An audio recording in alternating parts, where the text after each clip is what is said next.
के यहाँ इकट्ठे हैं। हम लोगों को भारत सरकार से लड़ाई जारी है।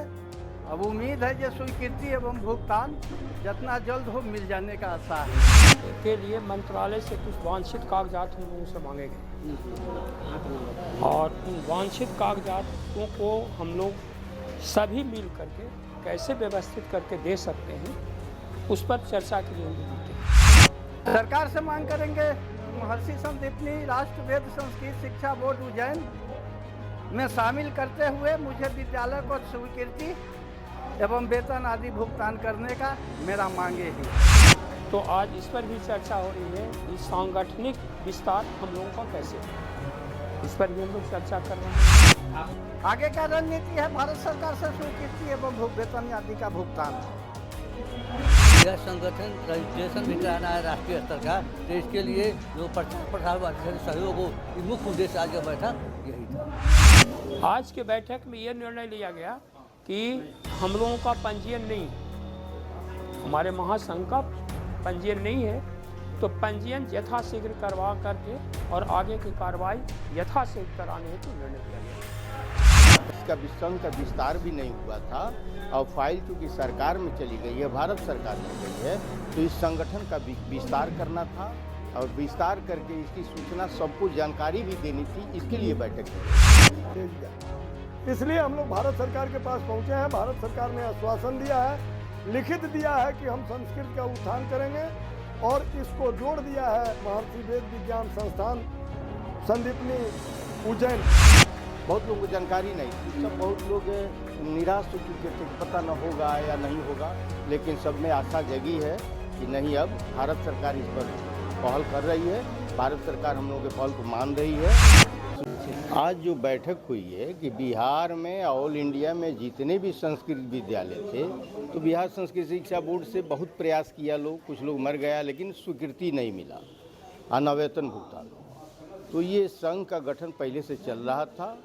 जब बिहार सरकार ने हाथ खड़ा कर दिया या टाल मटोल किया, तो ये भारत सरकार से कहा गया, जो हमारे शिक्षा मंत्री धर्मेंद्र प्रधान भी हैं, और तो इसके विकास में सबसे बड़ी बात है कि हमारा सनातन का और संस्कृति का विकास है। तो उसी के गठन के लिए इसका संघ का विस्तार भी नहीं हुआ था और फाइल चूँकि सरकार में चली गई है, भारत सरकार में गई है, तो इस संगठन का विस्तार करना था और विस्तार करके इसकी सूचना सबको जानकारी भी देनी थी, इसके लिए बैठक की गई थी। बहुत लोगों को जानकारी नहीं थी जो संगठन से जुड़े हुए लोग थे, तो इसलिए ये पूरे राष्ट्र लेवल का बैठक, जैसे झारखंड से, बिहार से, उत्तर प्रदेश से, अन्य राज्य से भी लोग इसमें आए हैं। बहुत लोगों को जानकारी नहीं थी, सब बहुत लोग निराश हो चुके थे कि पता न होगा या नहीं होगा, लेकिन सब में आशा जगी है कि नहीं, अब भारत सरकार इस पर पहल कर रही है, भारत सरकार हम लोगों के पहल को मान रही है, स्वीकार भी की है, वहाँ से जो पत्र भी आया है उसमें स्वीकृति है। तो इसी सबकी जानकारी के लिए बैठक की गई। नाम बताएंगे? मेरा नाम बलिराम शाह हो गया, मैं पूर्वी चंपारण रक्सौल का हूँ। मैं एक सेक्रेटरी का, सोसाइटी का सेक्रेटरी भी हूँ और एक विद्यालय, जो विद्यालय है उसमें हम जिला स्तर का अध्यक्ष भी हैं। मूल उद्देश्य है जो सनातन धर्म को बढ़ाने के लिए और हमारे संस्कृति को बचाने के लिए, समझे, इसीलिए संगठन पूरे भारत के यहाँ इकट्ठे हैं। हम लोगों को भारत सरकार से लड़ाई जारी है। अब उम्मीद है कि स्वीकृति एवं भुगतान जितना जल्द हो मिल जाने का आशा है। इसलिए हर आदमी को मैं जानकारी दे देना चाहता हूँ कि इसमें शामिल होकर इसका लाभ ले ले। क्या मतलब आज का बैठक में मुख्य रूप से क्या कुछ निर्णय लिया गया है? निर्णय लिया गया है कि इसके बाद अगर सरकार विलम्ब करेगा तो आगे का कार्यवाही के लिए हम लोग प्रारंभ करेंगे, संघर्ष के लिए। बशर्ते अभी जो कैबिनेट खुला हुआ है, इसमें हम लोगों को उम्मीद जगह है कि इसमें हम लोगों को कल्याण हो ही जाना चाहिए। हम लोग वहाँ तक पेपर संसद तक पहुँचा चुके हैं। हमारे माध्यम सरकार से क्या मांग करेंगे? सरकार से मांग करेंगे महर्षि संदीपनी राष्ट्र वेद संस्कृत शिक्षा बोर्ड उज्जैन में शामिल करते हुए मुझे विद्यालय को स्वीकृति एवं वेतन आदि भुगतान करने का मेरा मांगे ही है। कहाँ से लोग आए हैं, कितने लोग आज बैठक में पहुंचे हैं? बैठक में आपका उत्तर प्रदेश है, बिहार है, झारखंड है, 3 स्टेट तो यहाँ उपलब्ध है अभी। इसके अलावे भी हमने जो बचे हुए हैं वहाँ तक आगे जो है सो पैर बढ़ा रहे हैं संगठित को मजबूत बनाने के लिए। कितने की संख्या में लोग पहुंचे हैं? यहाँ पर 150 से 200 आदमी अभी पहुँचे हैं विभिन्न जगहों विभिन्न जगहों से। से। अगला रणनीति क्या है आपका? क्या आगे का रणनीति? आगे का रणनीति है भारत सरकार से स्वीकृति एवं वेतन आदि का भुगतान। नाम बताइए, परिचय। मेरा नाम उपेंद्र ठाकुर, राष्ट्रीय वेद राष्ट्रीय संस्कृत शिक्षा बोर्ड उज्जैन से, उस संघ से हम उपाध्यक्ष के पद पर प्रतिनियुक्त हैं। आगे हम लोग इस तैयारी में हैं कि कैसे सफलता मिले, उससे के लिए मंत्रालय से कुछ वांछित कागजात हम लोगों से मांगे गए और उन वांछित कागजातों को हम लोग सभी मिल करके कैसे व्यवस्थित करके दे सकते हैं, उस पर चर्चा के लिए हम लोग जुटे हैं। और समस्याओं का निदान शीघ्र हो, इसके लिए भी हम लोग चर्चा कर रहे हैं। संगठन का विस्तार नहीं हुआ था, तो आज इस पर भी चर्चा हो रही है कि सांगठनिक विस्तार हम लोगों का कैसे हो, इस पर भी हम लोग चर्चा कर रहे हैं। आप लोगों की जो मांगे पहले थी, सरकार ने सुना भी था, क्या सरकार पहल कर रही है? सरकार सुनी जरूर। हम लोग जिस बोर्ड से ये कार्य कराना चाह रहे थे, उस बोर्ड ने हाथ खड़ा कर दिया कि हमारे बस की बात नहीं, जब तक सरकार का आदेश नहीं होगा हम आपकी मदद नहीं कर सकते। तो सरकार की मंशा हुई है, जैसा कि ये बलराम जी उसके लिए पहल कर रहे हैं और जानकारी मिली है कि वांछित कागजात को जमा कर देने के उपरांत कैबिनेट होगा और उसका लाभ हम लोग को मिलेगा।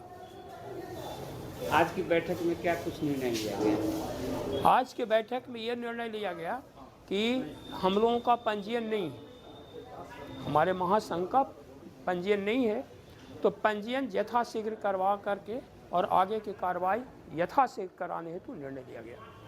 अपना परिचय दें। मैं सच्चिदानंद वैद्य,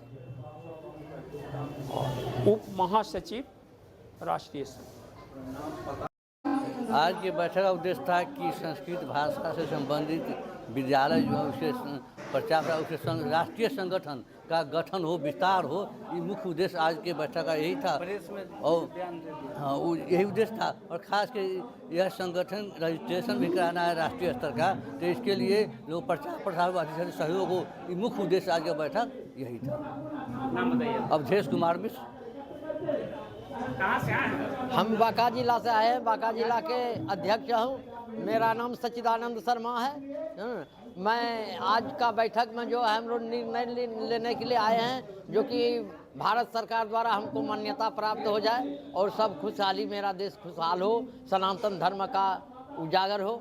यही मैं सच्चिदानंद शर्मा। आज के बैठक का उद्देश्य यही है कि संस्कृत विलुप्त होते जा रहा है।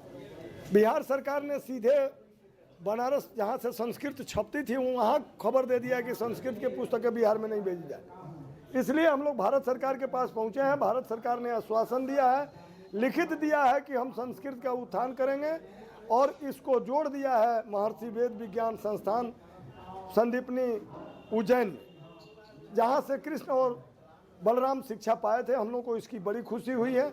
हमारा सारा कार्य प्रधानमंत्री कार्यालय तक पहुंच चुका है। हमारे संस्कृत को 5वीं सूची में जोड़ दिया गया है। संभवतः हम आशा रखते हैं कि फरवरी के अंत माह तक हम सभी शिक्षकों को विद्यालय की स्वीकृति और वेतन भुगतान मिल जाए।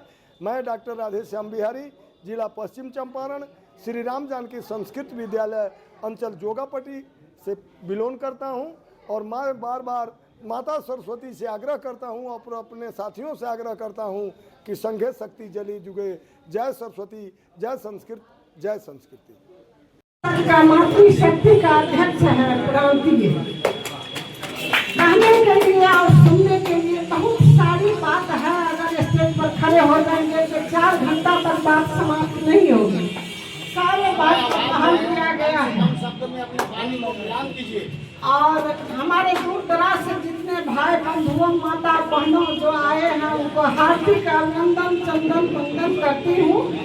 और बहुमूल्य समय देकर इसी काम के लिए हमारे सारे भाई 6 बजे भोर में हम पहुँचे हैं तो सारे भाई लंगर में लगे हुए थे। देख के हमको ऐसा लगा कि आज कैसा हवा लग रहा है हमारे भाई लोगों को संस्कृति सनातन धर्म को और अपने स्तर में लेना चाहते हैं और स्कूल का विकास करना अमर बनाना, इसके लिए लोग बेचैन आ गए हैं। इसी वाणी के साथ मैं अपनी वाणी को संबोधित करते हैं। जय हिंद, जय भारत।